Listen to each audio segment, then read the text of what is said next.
નમસ્કાર વિદ્યાર્થી મિત્રો, એજ્યુટેકનો ચેનલમાં આપનું સ્વાગત છે.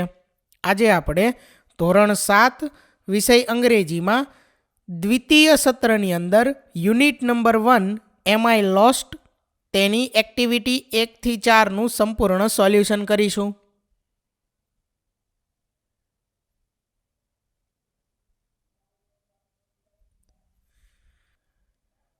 તો યુનિટ 1માં સૌથી પહેલાં છે એક્ટિવિટી નંબર 1.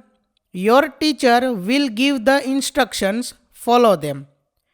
એટલે કે એમાં સૂચના છે સૌથી પહેલાં કે તમારા શિક્ષક તમને જે કંઈ સૂચના આપે તેનું પાલન કરો. જેમાં સૌથી પહેલી સૂચના છે close your right nostril with your right thumb. એટલે કે તમારા જમણા હાથના અંગૂઠાથી તમારો જમણું નસકોરું બંધ કરો. ત્યાર પછી બીજું, breathe in slowly through your left nostril till your lungs are full. એટલે કે તમારા ફેફસા જ્યાં સુધી ભરાઈ ના જાય ત્યાં સુધી તમારા ડાબા નસકોરા વડે ધીરે ધીરે શ્વાસ લો. ત્રીજું છે now close your left nostril with your second and third finger. એટલે કે તમારી બીજી અને ત્રીજી આંગળીઓ વડે તમારા ડાબા નસકોરાને બંધ કરો. ચોથું, remove your thumb from the right nostril and breathe out. એટલે કે જમણા નસકોરાથી તમારા અંગૂઠાને દૂર કરો અને ધીમે ધીમે શ્વાસને બહાર કાઢો. ત્યાર પછી પાંચમું, breathe in slowly through your right nostril. એટલે કે જમણા નસકોરા વડે ધીમે ધીમે શ્વાસ અંદર લો. ત્યાર પછી છઠ્ઠું, remove your fingers from the left nostril and breathe out. એટલે કે ડાબા નસકોરા પરથી આંગળીઓને દૂર કરો અને શ્વાસ બહાર કાઢો. ત્યાર પછી આગળ જોઈએ એક્ટિવિટી નંબર 2, જેની સૂચના છે play the game, your teacher will help you. એટલે કે અહીં રમત રમવાની છે જેમાં તમારા શિક્ષક તમારી મદદ કરશે. તો અહીં કેટલીક પ્રવૃત્તિઓ આપેલી છે, તે પ્રવૃત્તિ તમારે કરવાની છે, બરાબર. જેની અંદર પહેલું છે ટ્વિસ્ટ યોર લેફ્ટ ઇયર. એટલે કે તમારા ડાબા કાનને મરડો. Blink your eyes 8 times. એટલે કે તમારી આંખોને 8 વખત પટપટાવો. Pinch your friend. એટલે કે તમારા ફ્રેન્ડ જે છે તમારા મિત્રને ચપટી ભરો. યોન 3 ટાઈમ્સ. એટલે 3 વખત બગાસું ખાવ. ત્યાર પછી નોડ યોર હેડ વન્સ. એટલે કે તમારું માથું 1 વખત હલાવો. Stand on 1 leg for a minute. એટલે કે 1 મિનિટ માટે એક પગ પર ઊભા રહો. ત્યાર પછી અહીં સૂચના છે શિક્ષક મિત્રો માટે, હેલ્પલાઇન મુજબ વાક્યોની ચિઠ્ઠીઓ બનાવો અને તેમાં દર્શાવ્યા મુજબ વિદ્યાર્થીઓને રમત રમાડો. એટલે કે આ પાઠને અંતે જે કંઈ હેલ્પલાઇન આપેલી છે તેની અંદર વાક્ય જે છે તેની ચિઠ્ઠીઓ બનાવવાની છે અને વિદ્યાર્થીઓને તે મુજબની રમત રમાડવાની છે. આગળ જોઈએ ત્યાર પછી એક્ટિવિટી નંબર 3A, જેની સૂચના છે where do you hear the following sentences, write the place in the blank. એટલે કે આ ટાઈપના વાક્યો તમને ક્યાં સંભળાય છે તે તમારે લખવાનું છે અહીં જે ખાલી જગ્યા આપી છે ત્યાં. ફોર એક્ઝામ્પલ, અહીં ઉદાહરણ આપેલું છે, passengers for Bombay Central are requested to reach platform number 2. તો આ રીતનું વાક્ય ક્યાં સંભળાય છે તો કે રેલવે સ્ટેશનમાં. ત્યાર પછી અહીં પહેલું છે ડિપોઝિટ યોર કેશ હિયર.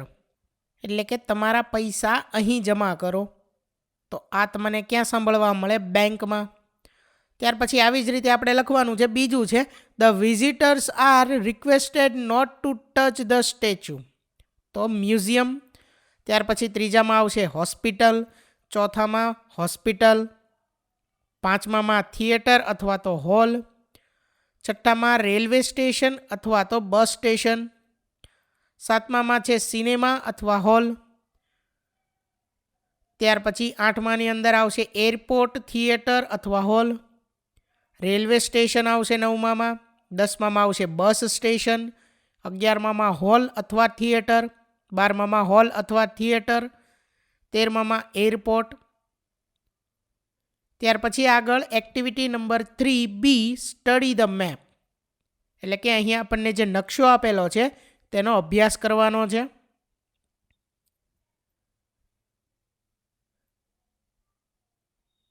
અને હવે આગળ છે કે read the sentences and say weather they are true or false. એટલે કે હવે અહીં વાક્યો વાંચવાના છે અને તે સાચા છે કે ખોટા તે મુજબ સાચા હોય તો ટ્રુ અને ખોટા હોય તો ફોલ્સ લખવાનું છે. પહેલું છે the cafe is on the corner of Nehru road and Gandhi road. એટલે કે કેફે નહેરુ રોડ અને ગાંધી રોડના કોર્નર એટલે કે ખૂણા ઉપર આવેલું છે. તો આ વાક્ય કેવું છે? સાચું છે તો ટ્રુ આવશે. ત્યાર પછી બીજું the police station is between the bank and museum. એટલે કે પોલીસ સ્ટેશન બેંક અને મ્યુઝિયમ જે છે તેની વચ્ચે આવેલું છે. તો આ વિધાન પણ સાચું છે એટલે ટ્રુ આવશે. ત્યાર પછી ત્રીજું the theatre is on the corner of SG road and Koyal road. એટલે કે અહીં જે થિયેટર છે તે એસજી રોડ અને કોયાલ રોડના ખૂણા ઉપર આવેલું છે તો ફોલ્સ આવશે. ત્યાર પછી ચોથામાં ટ્રુ આવશે, પાંચમામાં ફોલ્સ આવશે, છઠ્ઠામાં ટ્રુ આવશે. ત્યાર પછી આગળ activity 3C fill in the blanks using the words in the box. એટલે કે કાઉન્સમાં જે કંઈ આ બોક્સમાં જે કંઈ શબ્દો આપેલા છે તેનો ઉપયોગ કરી અને ખાલી જગ્યા જે છે તેને પૂર્ણ કરવાનું છે. પહેલું છે ધ સુપર માર્કેટ ઇઝ, ત્યાર પછી બ્લેન્ક સ્પેસ જે છે ખાલી જગ્યા છે એની અંદર in front of the bus stop. એટલે ખાલી જગ્યામાં ઇન ફ્રન્ટ ઓફ આવશે. ત્યાર પછી બીજામાં the car parking is opposite the airport. ત્રીજું the bank is opposite the school. ચોથું the school is near the library. પાંચમું the post office is on the corner of Nehru road and Gandhi road. ત્યાર પછી આગળ activity number 3D read this dialogue silently and then enact it. એટલે કે અહીં જે સંવાદ આપેલા છે તેને આપણે શાંતિથી વાંચવાના છે અને તેને ભજવવાના છે. બરોબર. ત્યાર પછી આગળ activity number 4 study the symbols. તો વિદ્યાર્થી મિત્રો અહીં જે કંઈ સિમ્બોલ આપેલા છે, ચિત્રો આપેલા છે, બરોબર, તેનો આપણે વ્યવસ્થિત રીતે અભ્યાસ કરવાનો છે. પહેલું છે it's straight ahead, go straight ahead until you come, turn left, ત્યાર પછી છે ટર્ન રાઇટ, ત્યાર પછી ગો પાસ્ટ ધ પાર્ક, ત્યાર પછી take the first or second turning on your left, ત્યાર પછી take the first or second turning on your right, ત્યાર પછી ઇટ્સ ઓન ધ રાઇટ, ત્યાર પછી છે ઇટ્સ ઓન ધ લેફ્ટ અને છેલ્લું છે go across the cross road. ત્યાર પછી આગળ છે study the map on page number 2 and draw appropriate symbols in the circle. એટલે કે જે પેજ નંબર 2 છે એની ઉપર જે કંઈ મેપ આપેલો છે, નકશો આપેલો છે તેનો આપણે અભ્યાસ કરવાનો છે. અને ત્યાર પછી અહીં આપણે જે સિમ્બોલ હતા તે સિમ્બોલ જે છે તે દોરવાના છે. બરાબર. સૌથી પહેલું વાક્ય છે અહીં from post office to bank. એટલે કે પોસ્ટ ઓફિસથી બેંક સુધી. તો એનો સિમ્બોલ કંઈક આ રીતનો આવશે. બરાબર. ત્યાર પછી બીજું ફ્રોમ થિયેટર ટુ સ્કૂલ. એટલે કે થિયેટરથી સ્કૂલ નિશાળ સુધી. તો એમાં કંઈક આ રીતનો સિમ્બોલ આવશે. ત્યાર પછી ત્રીજું turn left to Gandhi road. તો એમાં કંઈક આ રીતનો સિમ્બોલ આવશે. આગળ ચોથું the hospital is on your right. તો એમાં કંઈક આ રીતનો સિમ્બોલ આવશે. ત્યાર પછી પાંચમું છે ગો પાસ્ટ ધ બેંક. છઠ્ઠું take the first turning on the right.